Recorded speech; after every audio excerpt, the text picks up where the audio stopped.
Oregon football is off to an impressive start this season, a perfect 3-0 record, looking better than it has over the last couple of seasons, and the Duck squad showing glimpses of its true potential.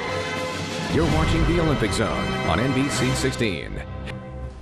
And welcome back. Well, athletes time their training so they can be in peak condition when they compete on the world's biggest stage. And right there with them, though often unnoticed, are the people who make sure they get the timekeeping right. And I'm Jessica Waite. The competition is heating up on the slopes tonight. All eyes will be on the half pipe as Shaun Waite goes for his third gold medal. Welcome back. Scott Hamilton is one of the most well-known and beloved figure skaters of all time. Now, 34 years since he's won Olympic gold, Hamilton is as passionate about his sport as ever. Well, new at 11, some tragic news out of Pullman, Washington. Police have confirmed that Washington State quarterback Tyler Helinski was found dead in his apartment earlier this evening. Police are investigating and suspect the cause of death was suicide.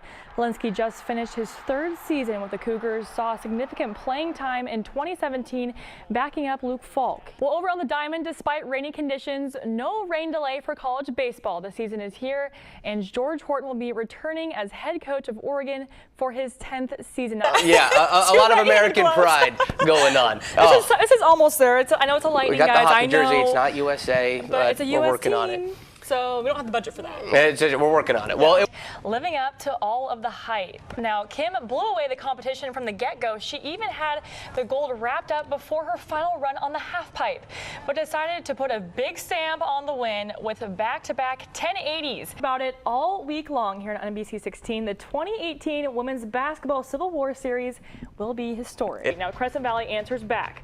Lobbed it to Vanessa Taylor with the jumper, nail in the coffin, folks, and that's all she wrote. Crescent Valley takes the W, 71-64. I like that you said that. And while favorites like figure skating and alpine skiing draw a lot of attention, organizers of a sport that's not on the Olympic program are hoping to use the world stage to make a big impression. Well, it was a tale of two halves, and Mike Riley's return to Autzen Stadium this afternoon.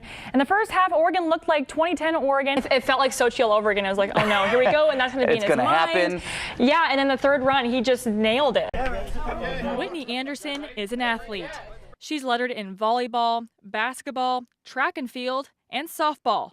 Well, this year, the varsity baseball team needed someone and came calling.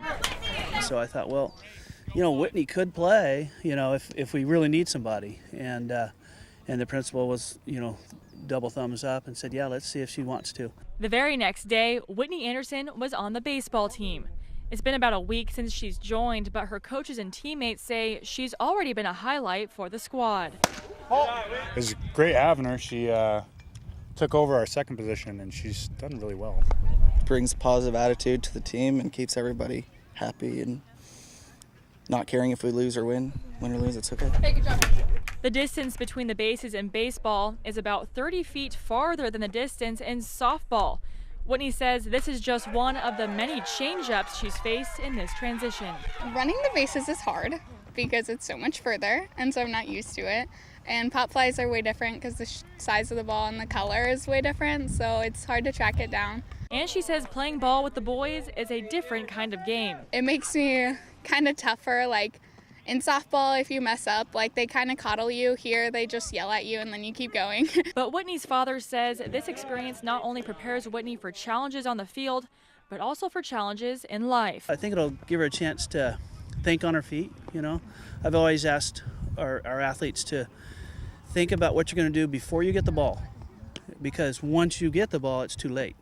So I think given this opportunity, it'll give her another option on what to do in a real-world situation. Her advice to other young women and athletes, don't let fear strike you out of any opportunity life may bring. I was pretty nervous to come out here and just jump on the team, but don't worry about it too much. Don't overthink it. Just go for it, and chances are you won't regret it, and if you do, oh well, at least you tried it. So just don't let your fear of anything get in the way. Just go ahead and try it, and if it works out, then that's awesome, and you'll be really glad you did it.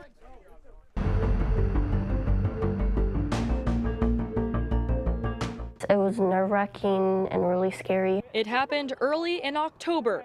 during a soccer practice. I was dribbling for the ball and being as aggressive as I could, and a girl came behind me, and she obviously didn't mean to, but she was coming up behind me and kind of leaned into my head. Allison and a teammate collided. My coach took me to the sideline, and I sat down. Everything was kind of spinning, and it was really hard for me to concentrate on one thing. She comes home and her mom brought her in the door, and it was obvious right away that she's wobbly.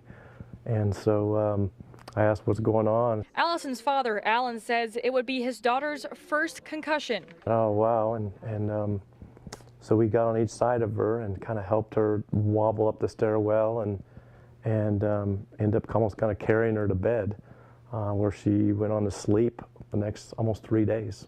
Solid. Allison's physical therapist says she now continues to suffer from the concussion and worse, an inner ear problem. So really her inner ear function, that's why she gets the symptom of dizziness and nausea, sense of vertigo, which really means that she doesn't feel like she's still, even when she is still. Roper says after suffering a concussion, symptoms can last months or even years. Her brain is having to work overtime, not only to recover from the concussion, but to also manage this vestibular component, which is really driving a lot of her other symptoms. Not only affecting her participation in sports, but also in everyday life. It was really hard to go back to school and everything like that. So to have something that's affecting her actual cognitive brain skills took me back a little bit, because it's not an injury you can see. Her father, Alan, is a coach in kids sports.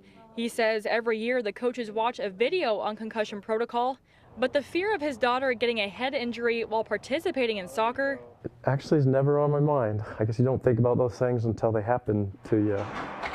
Michael Keister has been practicing sports medicine in Eugene for almost 12 years.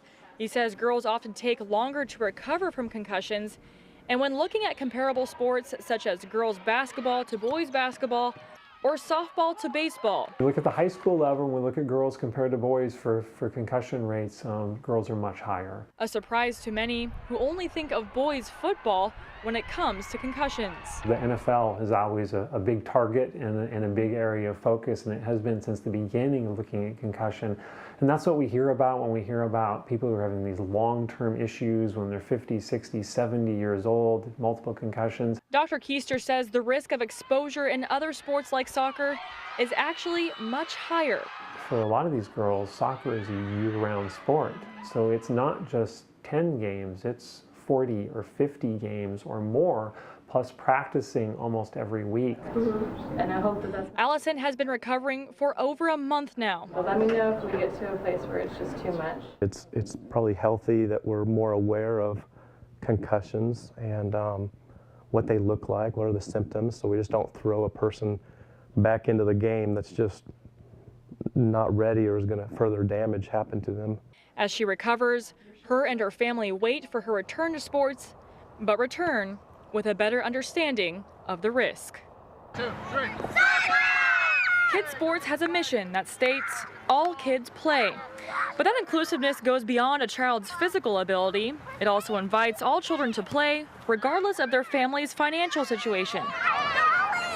Kids Sports provides several different scholarship opportunities, including the federal free lunch program and the Adopt a School program. For others, like Savannah Gentry, Kids Sports offers full scholarship waiver opportunities. I'm a single mom and I've got my 2 children. I've been on my own for about 3 or 4 years now. Savannah's kids are in 4th and 2nd grade. She says they have been wanting to play sports for a long time.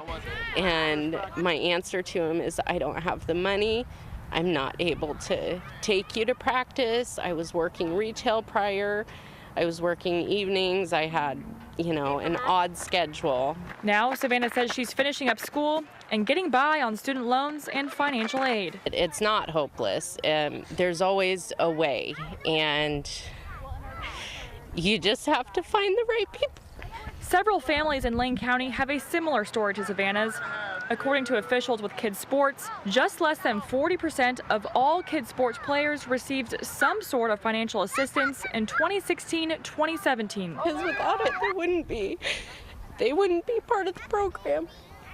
And they would be sitting at home and not being able to do things like this. We really try to provide children and families with an opportunity to get their kids out, to get them being active, to get them being part of a team that turns that little me into a we, and they understand a little bit more about teamwork, about hard work, about discipline, about dedication. A chance for families like Savannah's to get a small break from financial stress and be able to play.